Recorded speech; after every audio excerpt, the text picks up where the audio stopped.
Well, this is a first, Michael. Welcome to the Front Row Dads podcast, hosted by guest host Brad Johnson here.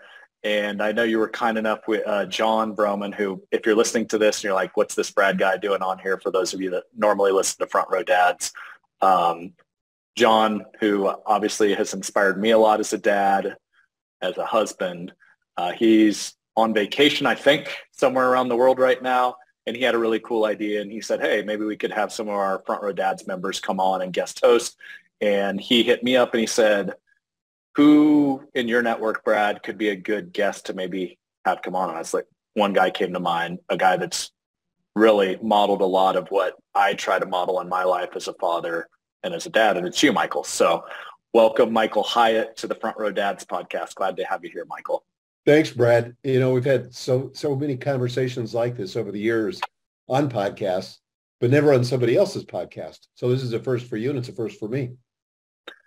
Yeah, and I think what's been kind of cool with the evolution of business and life, and, you know, my podcast, Do Business, Do Life, your version of the double win in talking about business and life integration versus balance. There's just so many synergies, and it actually feeds right into obviously what this podcast is about. And it's like, I love how John puts it. He says, we're family men with businesses, not businessmen with families.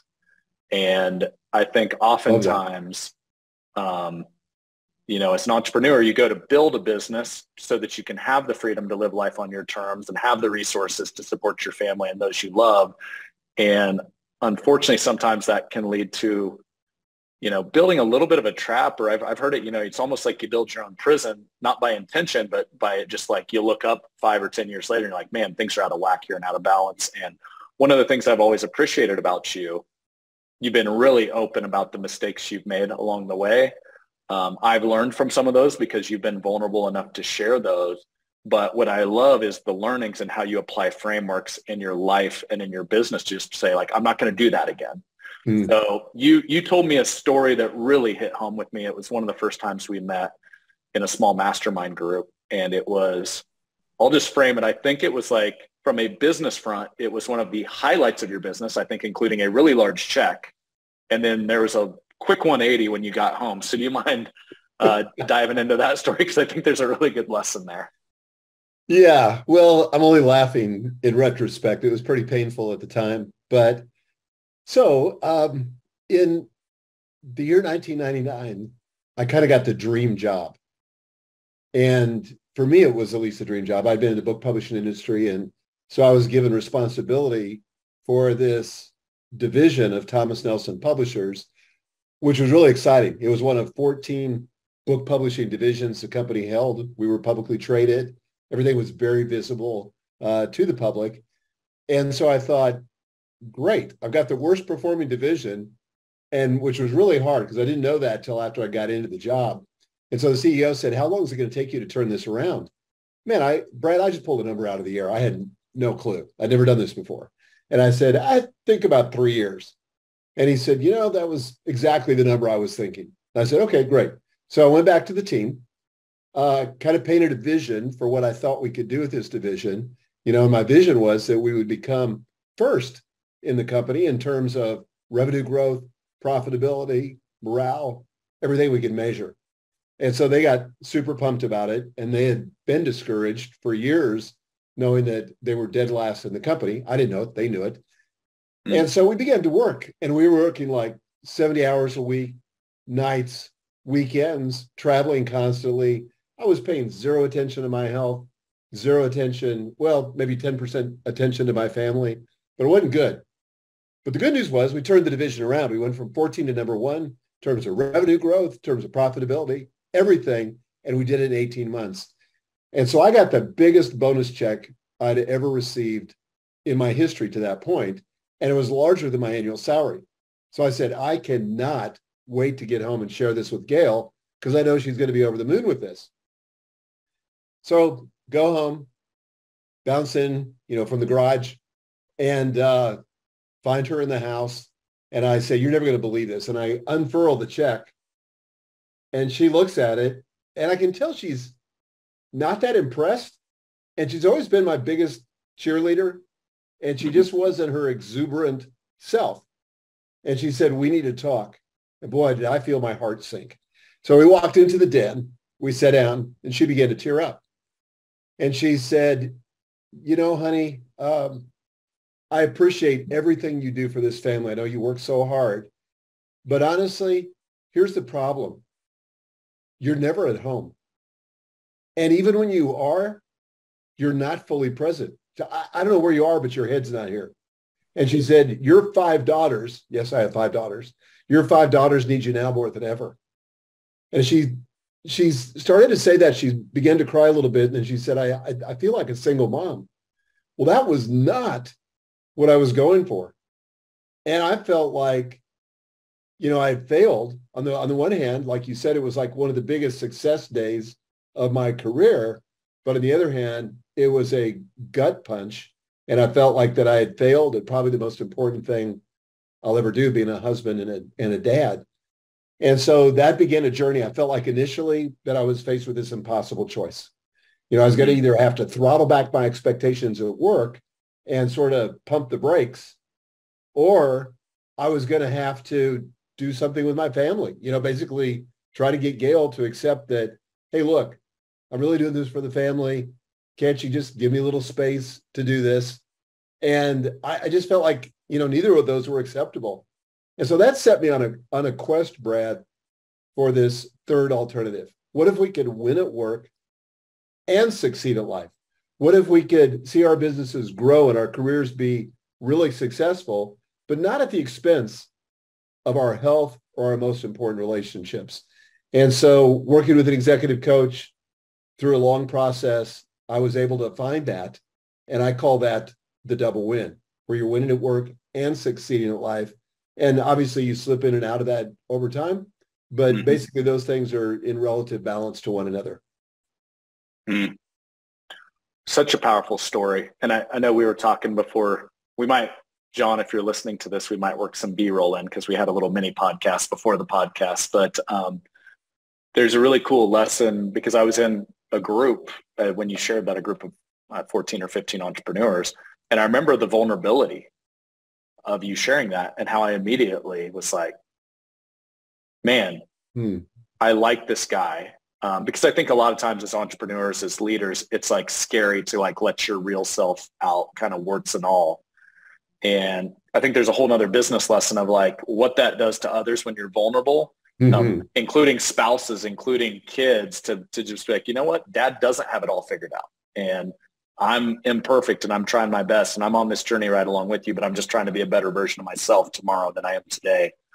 And that was a gift to me that day. I don't know that I ever like fully expressed that to you, but it just really made me realize it's okay to not have it all figured out. And I think one of the things coaching financial advisors over the last decade and a half, it's this kind of entrepreneurial lie, or maybe it's a man thing of like, I've got to provide for the family. And if I do that, then the rest takes care of itself. And from my experience, the family just wants your time. Like you said, she's like, you're just never home. Like, we just want you home. That's what we want. So what was your journey? I know you got some coaching, but were there some other breakthroughs along the way where it was like, wow, this was something a mindset shift that I actually had wrong that I needed to correct? Yeah, well, I think, it's often framed up as this is a binary decision. It's the either or. And the truth is it's both and. In fact, our lives are so multifaceted that if we're not really intentional about designing the whole of our life and not just our careers, that's a recipe for a disaster.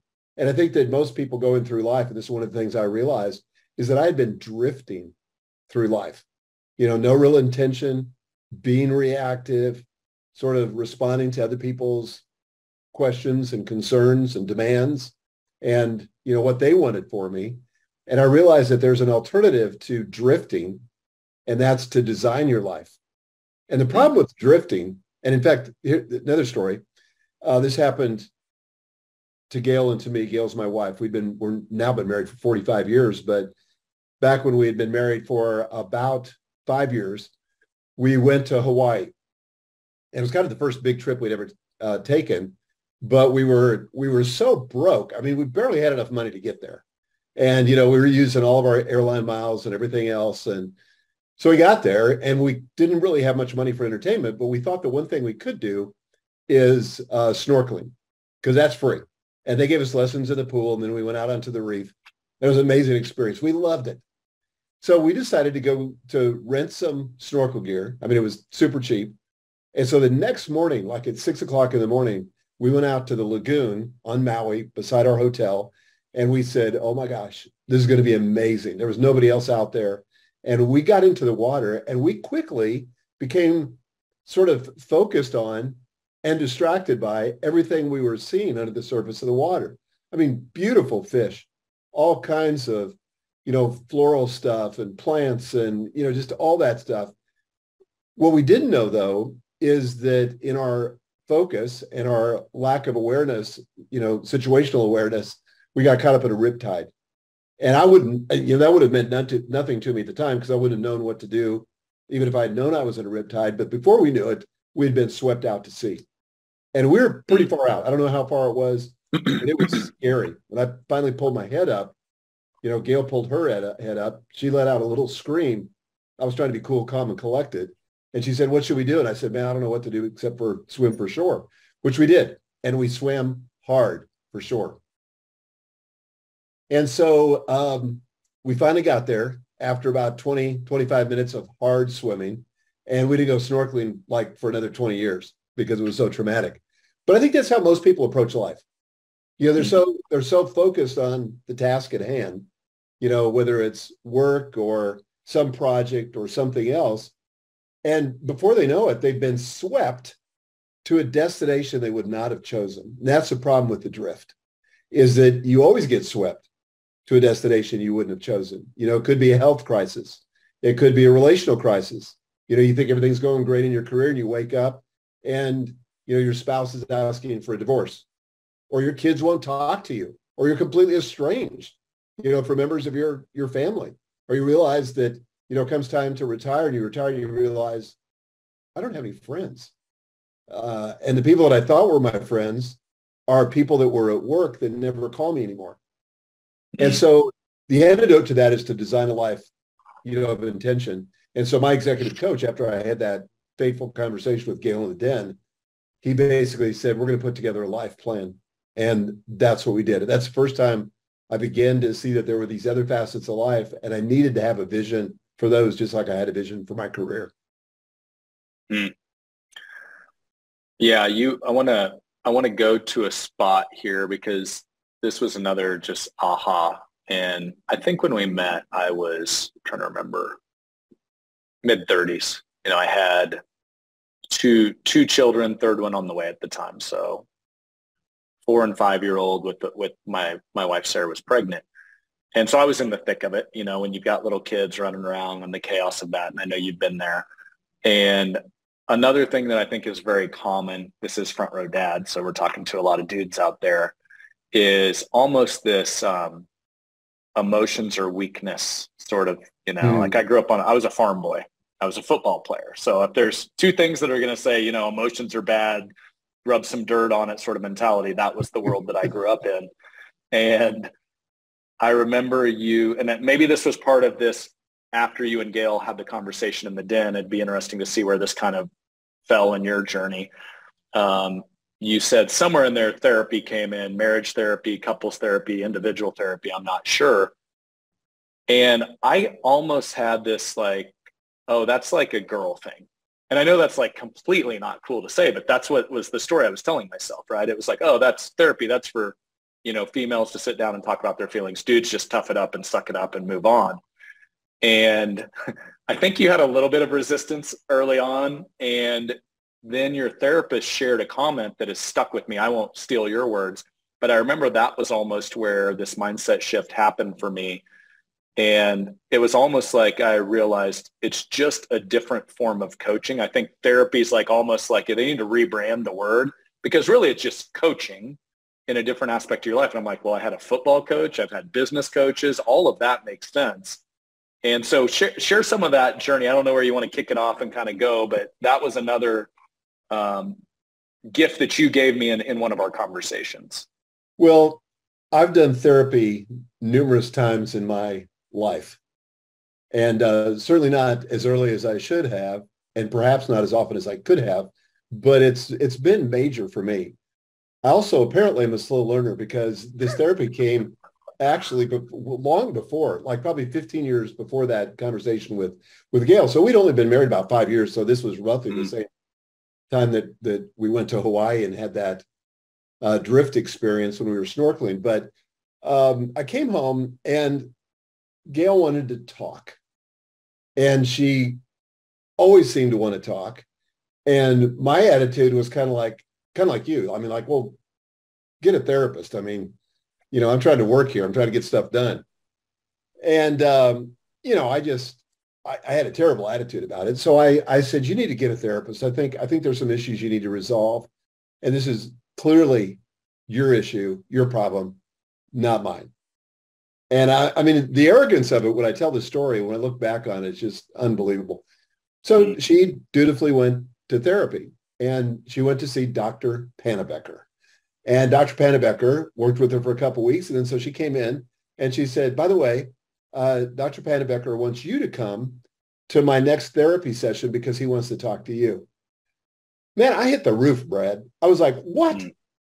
I think honestly, I secretly suspected that maybe I had a role in this, but it seemed like an enormous distraction and interruption. And after all, I was trying to be productive, and nothing sounded more unproductive than sitting in a room talking about my feelings. So I thought it. I said, no, I'm not going to do that. And he says, we can't make progress until you do. And so you got to come. So I was not happy. I went kicking and screaming. So I sat down in Dr. Pannebecker's office, clearly, not a willing participant, but just there. I'm sorry to interrupt, but there was one funny part of the story. Was it during this exchange you asked Gail to just record the session so you could listen to it on tape or something like that? Wasn't that one of your suggestions? I can't remember. I may have. I remember you telling me something like, well, I just said, well, yeah, just record it and I'll listen to it like on the way to work and I'll get the session or whatever. Yeah, that was actually before I went. I said, well, why can't you just record it? I'll just listen to it and I'll get whatever I need to get. Well, anyway, so he says to me, he says, well, tell me just a little bit about you. So I told him my story and all that. And so then he sort of recounted some of the sessions that he'd had with Gail. And he said to me, long pause, he looked right at me and he said, why do you think you're so driven? Well, I felt like he nailed me. And I hadn't been there but about 10 minutes. And I felt like, oh my gosh, he can read my mind. He knows exactly what's going on. And I started crying right there in the therapy session because I felt like, well, the truth is I grew up with an alcoholic father.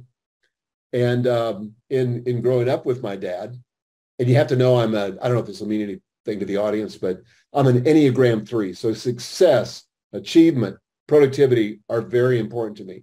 Well, there's a reason why it's important to me because, my dad was basically a drunk when I was in high school and college. And so I can remember one time as a senior in high school, my friends dropped me and my sister off late one night. It's probably about 11 o'clock at night. And we realized very quickly as they dropped us off on the curb that our dad was on the sidewalk passed out. And I was mortified. I was so embarrassed. And this story is related to the therapy session. So Kathy, my sister, and I picked my dad up and we brought him into the house. And that was not a pleasant experience. I was furious. And we laid him on the couch and he promptly passed out again and started snoring. And my sister was so upset, she ran to her room crying. And I remember standing in the dark off in a corner, just looking at him with disgust and saying to myself, I will never be like that. I will do whatever it takes to not be like that. And that was really the beginning of me becoming an ultra-focused, high-achieving workaholic. not a healthy thing. I had something to prove. I was running so hard away from my dad to try to be my own person and to be successful because I didn't see him as a success, that I basically overcorrected and fell off the ditch on the other side. And so all that came out in that therapy session with Dr. Pannebecker, where I was just telling him, about all this experience. It was the first time that I really connected. Now, it obviously didn't take. I did better for a while, but then I had to do more therapy. And then ultimately that conversation with Gail, I kind of felt like, that was many years later, probably 15 years later. And I realized, man, there's only so many free passes you get from your spouse before something really breaks down. And I kind of felt like that conversation with Gail in the den, it was her last desperate attempt to say, buddy, this needs to be fixed. You need to give attention to this because I'm not sure what's going to happen if you don't, but it's not going to be good. Yeah, lots of lessons in that story. I remember you shared, and I don't know if this was the same therapy session or not, or a different therapist, but you, something that stuck with me that I'll never forget. It was one of your therapists said, it's the healthy people that come talk to me. Was that Dr. Pannebecker or was that no, that a was, different therapist? That was actually a therapist many years later. And one of my most consistent therapists, Dr. Marshall, and he was fantastic. But he said to me right after I started seeing him, I had told him that I'd initially been reluctant to go to therapy. And so he was like the second therapist. And he said, well, in my experience, only the healthy people are brave enough to get therapy. And so you're going to be fine because you're here. And that just gave me tremendous confidence and reassured me that I was doing the right thing. And I think a lot of guys do struggle with therapy because it's kind of a tacit, maybe not so tacit, admission of weakness. And yet, you were mentioning having these coaches in every area of life. I mean, if you want to improve, get help. Somebody's figured this out. I mean, I can't tell you how many times a week I'm on YouTube trying to figure out something that I don't know how to do it. Maybe something like happen to be in my lake house this weekend, this coming weekend, and I'm here now. And so there's always projects, and I'm not really that handy, but I can look it on YouTube and I can figure out almost anything. So we live in this kind of culture where we're quick to get help for the trivial things, but we're less excited about getting help for the things that really matter. And yet, and Brad, this is like one of the key insights I came to, is that the shortest distance between where I am and where I want to be is the truth. And the truth usually is one of those things that's difficult for us to see for ourselves.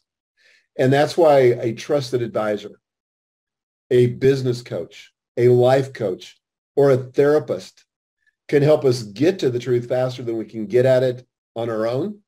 And thus we see faster progress and we see those areas of our life that we're trying to address and want to see improvement. It's going to improve, 10x if we get help.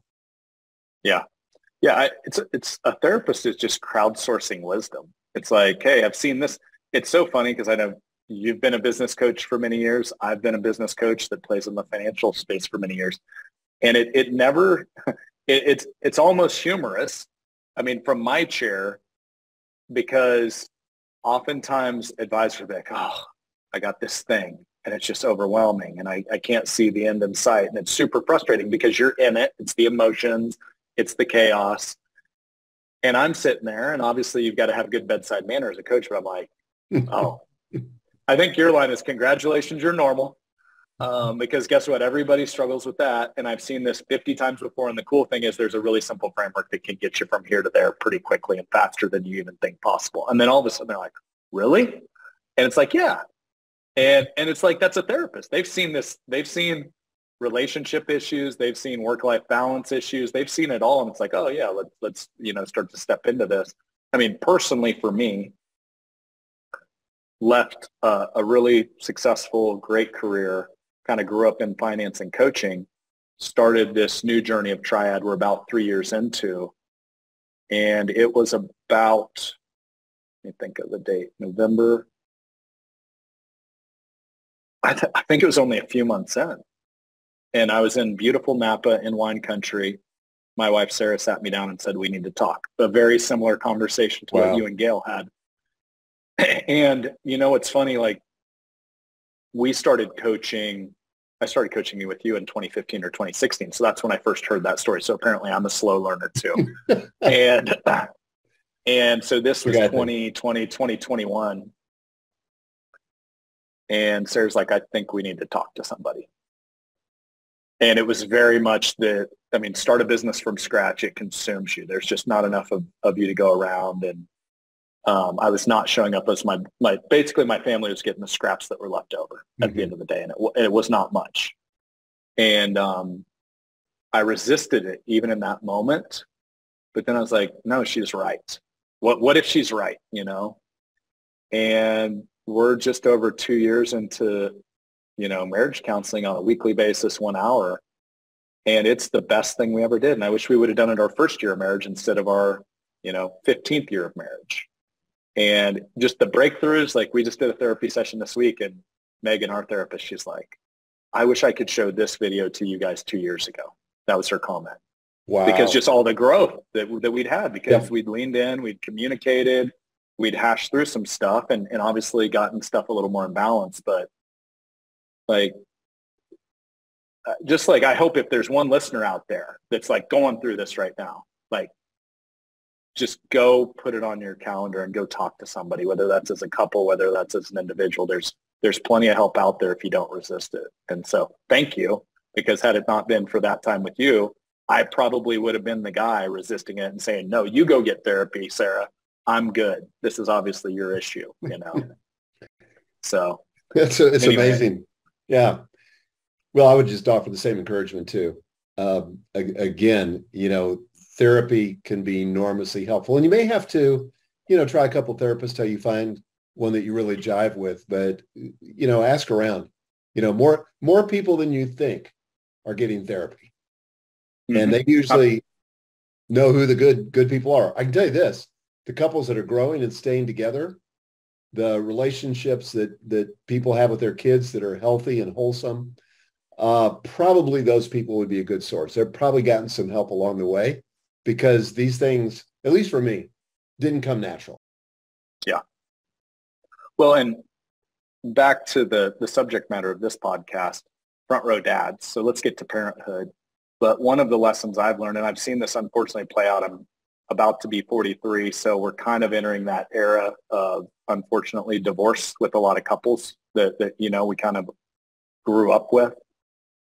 And I can think of one example that just, it breaks my heart. It really does. Of just, both were incredible parents, at every kid's sports game, like super engaged, like super positive, just great humans, and got divorced. And the lesson I took from that is, you can be the best parent ever, but if the core relationship at the top, the two parents, the husband, wife, are not aligned and together and working through their stuff, the divorce still spirals and crackles through all that. And so it reinforced, like, you got to start with the marriage, the couple that obviously created the kids, and before you can go to the next level down, which is the children. And do you have any additional thoughts on that? Just things you've seen play out in life?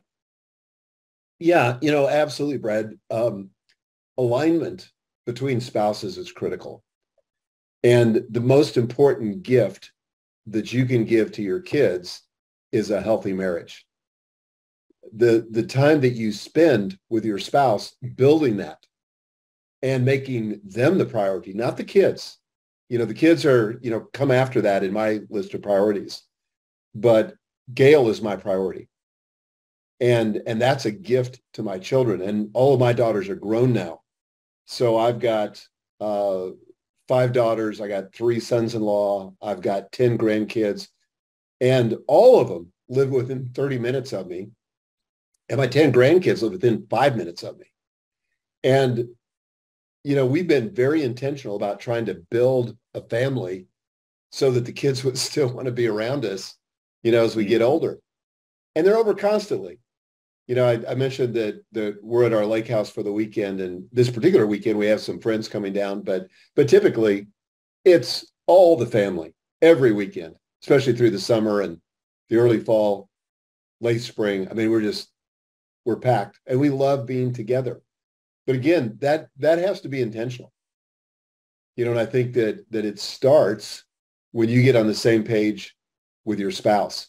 And if that doesn't happen, there's really nothing you can do. I don't think there's enough that you can do in terms of spending time with your kids to overcome that. Now, if somebody's listening to us and they've gone through a divorce and it's been horrific, I would never beat up somebody in that situation. That can be redeemed.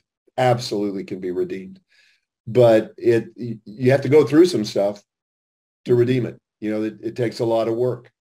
And I would love to spare, people that grief. If you're on this side and maybe you're contemplating divorce, I would just really encourage you, instead of coming up with a list of all the reasons you should get divorced, force yourself to write on paper. Our questions determine our outcomes. Ask yourself the question, why should I continue to fight for my marriage? And I've done that before. I've got a list of 10 go-to reasons of why I will continue to fight for my marriage. Why, for me, divorce is not an option. And there's just, after having been married for over 45 years, we've got a lot invested in this. But I also see, Brad, you were talking about people at your age going through divorce. I see people at my age, which is a good reminder that you're never too old to do something stupid. So I still have to give attention to my marriage. I still have to cultivate the relationships with my daughters. It's not a one and done thing. Yeah. I mean, I was a child that went through divorce. My parents got divorced right as I was going into my freshman year of high school. And it sucks. I mean, it's like, I would never wish that upon any kid, regardless of what age it happens, because there is just this almost like this loss of innocence. It's like there's this like cocoon of safety that I think a great family creates. And the moment that happens, it's like you burst a bubble and it's not coming back. And both of my parents are now happily remarried, but I will just say it still sucks either way when you're going through it. And, kind of the story about your dad, like, in my therapy sessions, we've gone through it, and like I've traced some of my behaviors today back to, there was probably some of that linked to going through that at a very, at an age where you're very impressionable, going into high school. So I want to get to, you do some really intentional stuff. One of my favorite sayings, what gets calendared gets done. And I'm sure you borrowed that from somebody else or made it your own. But you have one of the most intentional calendars ever. And I don't know if I borrowed this from you or I just renamed something you taught me, but it's almost retrofitting your calendar, I think, back to business will like expand and take over any spaces that you allow it to. You do a really cool practice where you put like the big rocks on first. And it's kind of that biblical story of, you put the rocks in the pitcher. Is it full? Oh yeah, it's full. And then you pour sand in and, oh wait, is it full now? Yeah, it's full. Oh, you pour the water in. Well, a lot of people do that in reverse with their calendar where it's like all the business is in there and there's no room for the big rocks. And you do a really intentional job with sabbaticals with Gail, with intentional lunch and dinner dates with your daughters, you just took an amazing trip with one of your grandkiddos to Pebble Beach. So could you give us kind of a framework you look through for here's like looking in advance the year and how you retrofit that and put the right stuff on the calendar? Yeah, well, that whole big rocks illustration comes from Dr. Stephen Covey, and you might be able to find this on YouTube. Unfortunately, this keeps getting taken down because it's copyrighted material, but I don't know why the Covey organization just doesn't post it somewhere, because it's fabulous. But it's him doing a demonstration. This site goes back to the 80s or the 90s, so it's really bad video quality and all that, but the illustration has stuck with me. So what I try to do is usually in September, I will begin to plan the next year out. And I do this with my executive assistant, Jim, whom you know, Brad. And so Brad and I begin to lay out this next year. And by putting in the big rocks, what it means is we start with my vacations. So I'm going to take roughly 150 days off a year, and maybe 160. That's going to count weekends as well. But I have to be intentional about that. I typically take a 1 month, I call it a sabbatical, but whatever you call it, it's a 1 month kind of, unplug away from everything kind of experience. And I've done that every year since I've had my current business. My company's called Full Focus. And so I started that in 2011, and I've done it every year since. So I put in those things first. Then and that makes sure that we build the business around my personal life, because the business is really important, but it's not as important as my relationship with God, my relationship with my wife, my relationship with my kids. Those things take priority. In addition to that, one of the things that I do is I take one of my daughters out on a date for lunch on a rotating basis. So it's one daughter roughly every week. Now, obviously, we have to accommodate everybody's schedules. So I don't lay that out a year in advance. But Jim is usually out a month on that, just proactively. And if somebody can't do it, no problem. We'll go to the next person. We'll catch up. So it's a lot of coordination. But just that time of saying, you still matter to me as a person. And I want to just be at those lunches and really be the best listener I could possibly be. Ask a lot of questions.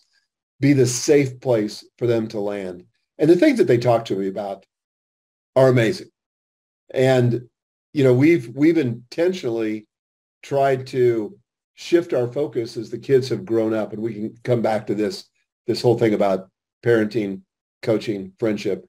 But I just try to be a good friend. I try to respond like I would want a good friend of mine to respond in those times. Then the other thing you mentioned is, and this is really Gail's brainchild, I'm not sure where she got it from, but the idea is that when the grandkids turn 13, then we take them for a 1 week vacation, just the two of us plus them. And they can basically go anywhere they want as long as it's in the continental US. So every trip has been different. I think we're now on the 6th kid. And this summer we went, in fact, I just got back from it last week, but we went to Pebble Beach for a week. This grandson, Jonah, is a aspiring golfer. And so he thought it would be cool to go to Pebble Beach. Well, I kind of thought it would be cool too, because I golf, but I'd never been to Pebble Beach. So we did it. We took golf lessons out there. We played. We just had an amazing time. But what was really fun is when we came back, we dropped him off at the house. This was like on Saturday night a week ago. And his mom, my oldest daughter, texted me and said, I just had the most amazing conversation with Jonah. Because I had told Megan and her husband, Joel, that Jonah was a very adventuresome eater. A lot of kids can get picky at that age, but he was eating all the craziest stuff, that you could eat when we were going out. And I was really proud of him for doing that. And so Megan had said to him, she said, yeah, well, Granddaddy said that you were really adventuresome in your eating. And he said to her, he said, well, I was, but that wasn't really what made it so special. She said, I just loved the conversations with Granddaddy and Grandmommy, because we just sat in the restaurant after we ate and we just talked and we laughed and we told stories and told jokes. And that was my favorite part of the whole trip, which is not the thing. I've done enough of these now to know that's usually the thing, but you think it's where you go or it's what you do. There's got to be a lot of activities or whatever. It's never that. That just is an excuse for having these one-on-one times and these meaningful conversations. And those have been transformative.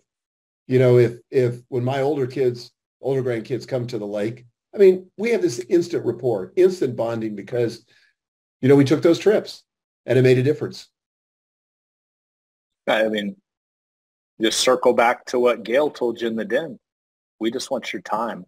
That's it. Right? Now it's cool to spend it in cool places. Don't get me wrong. Great restaurants, great golf courses, but my lesson from that is you created an environment for focused attention and just let the time Chris Smith, who I know is a mutual friend of ours, one of the phrases that I stole from him, act as if you got nowhere to get.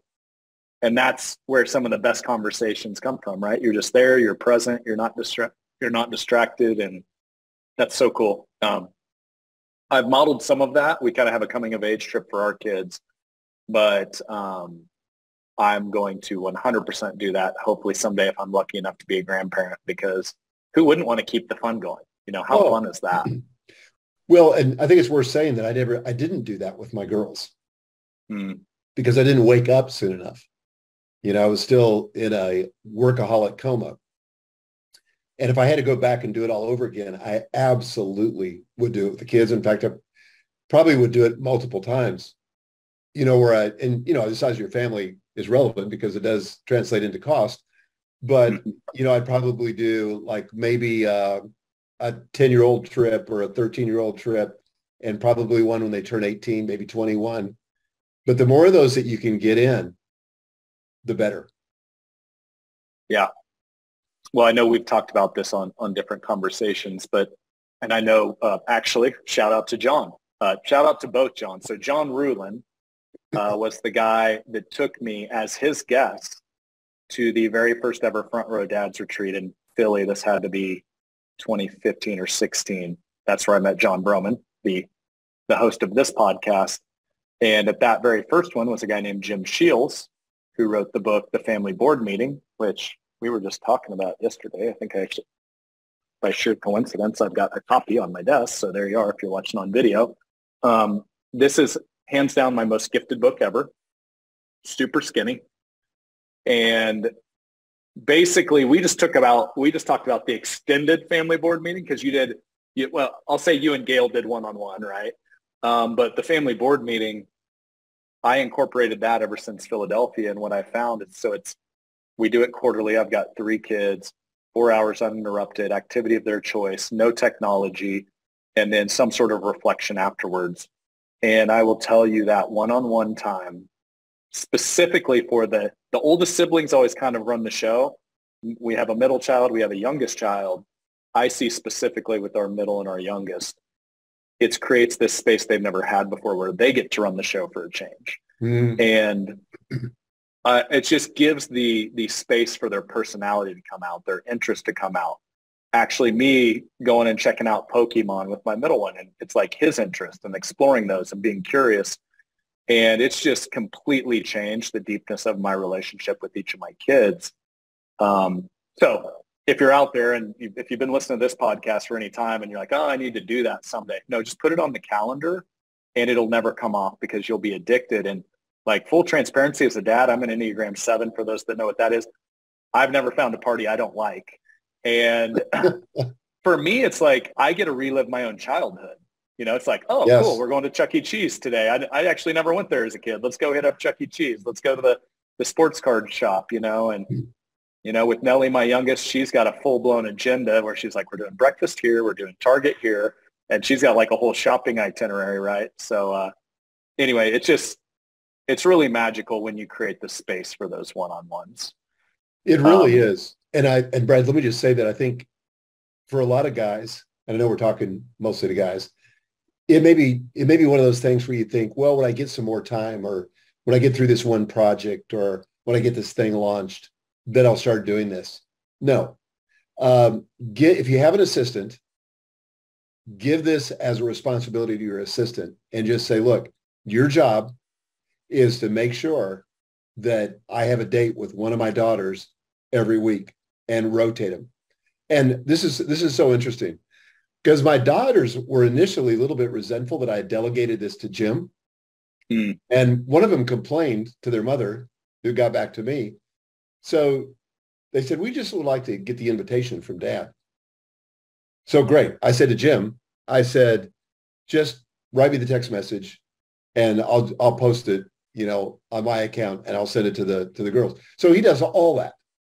Now, and the girls all know now and they're fine, but he makes sure that I always have gifts, that there's flowers ordered on their birthdays or their anniversaries.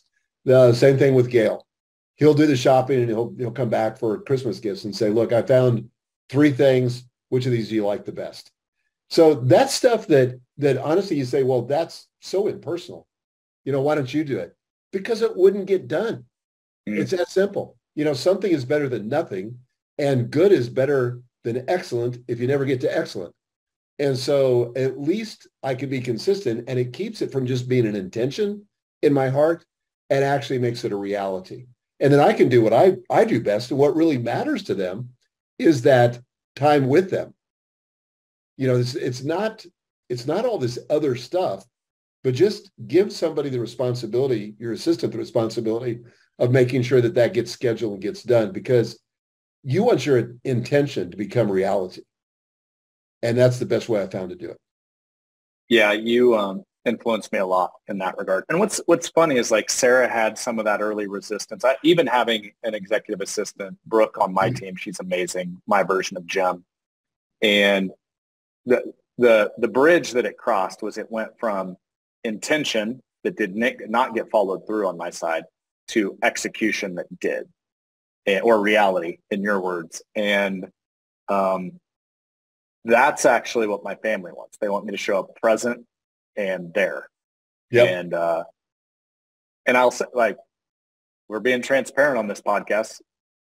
I literally, one time, this was early in our marriage, had to leave my wife's own birthday party to go buy her a birthday present. That's, like, pretty sad, because, like, I was just grinding that week. I'm like, oh shoot, her birthday party's tonight. And I show up, her family's there, and I'm like, hey, yeah, I just had a quick errand to run out. They all knew exactly what I was doing. They still give me a hard time about it today. But the fact that you've now put those big rocks in, so you're proactive and, okay, yep, get a present, be thoughtful about it. That's the difference. If it's left to your own devices, you'll show up and you'll do the either or. You'll fail in either the business side or the life side. And it's just putting those tools and resources in place from my experience. Yeah. And I really let Jim manage my calendar, so that I tend to be impulsive. And, if you ask me on this podcast, hey, we got this thing, and would you come speak for it? My inclination would be just like, yeah, I'll make that work. But I have no idea what I'm displacing on my calendar, who I'm going to be, giving the short end of the stick to. So I give it to Jim, and Jim keeps all that in balance. Like, literally yesterday, I got a speaking request that I was super pumped about. And so I said, thank God I had the presence of mind to say, I'd love to do that, but I can't do it without checking with Jim.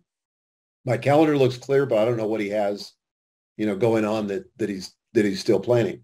So he got back to me and he said, no, I don't recommend you do this because, and then he gave me all the reasons. I was like, gosh, I almost totally screwed up in relationship to my family. And so Jim gave me that context. And frankly, he has some objectivity, and it's a little more impersonal for him. So he could just manage to the mission and not be swayed, by the person who's talking to me at that moment. And he's just more hard-hearted than I am. Yeah. Yep. He's just more of a jerk, that Jim. No, just kidding. I love Jim. He's like the nicest guy ever.